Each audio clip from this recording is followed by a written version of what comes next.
My son came home from school last week with a drawing that unsettled me deeply. His teacher also called, and she was concerned.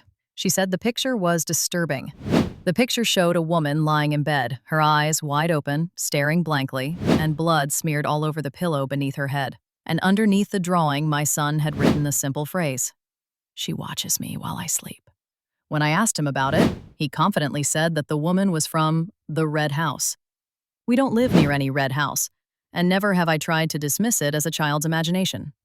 But that night, I asked again, "Son, when do you see this lady?" I asked. He looked up with those big eyes and said, "Sometimes I visit her in my dreams. But I am not sure it is a dream because I always wake up with dirt on my feet." I laughed nervously, but the next morning I saw the mud stains on his bed sheets for real. Without waiting any longer, I decided to show the drawing to the police, just in case. To my surprise, the officers didn't dismiss it.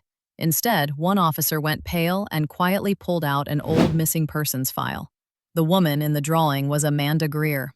She disappeared 14 years ago and was last seen near a hiking trail behind our neighborhood. To my surprise, her body was never found until recently. Police dogs had discovered disturbed soil behind an abandoned red shed.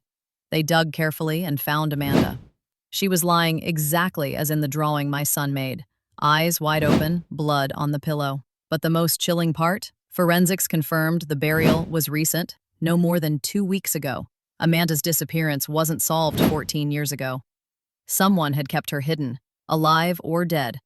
And inside her fingernails, a DNA that shocked the entire department. It matched the lead detective on the case. The detective was a man named Daniel Shaw. He was a calm, composed, and a respectable detective. He was known as a dedicated officer with no criminal record. He was an only child, or so everyone thought. But when his background was checked in detail, it turned out Daniel was born through IVF. His parents had undergone fertility treatment, frozen embryos implanted years apart.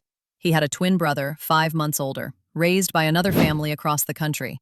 No one had known, not Daniel, not his colleagues. So who killed Amanda? Detective Shaw, the twin no one knew existed? And how did my son know where she was? Why did he draw her? Before she was even found. This morning, he made another drawing, a new one. It shows 2 men standing over a body. One is crying, the other is smiling. And at the bottom, he wrote, "It's not over." Subscribe to Mystery Minds Investigate, because the next victim might already be drawn. Follow for part 2.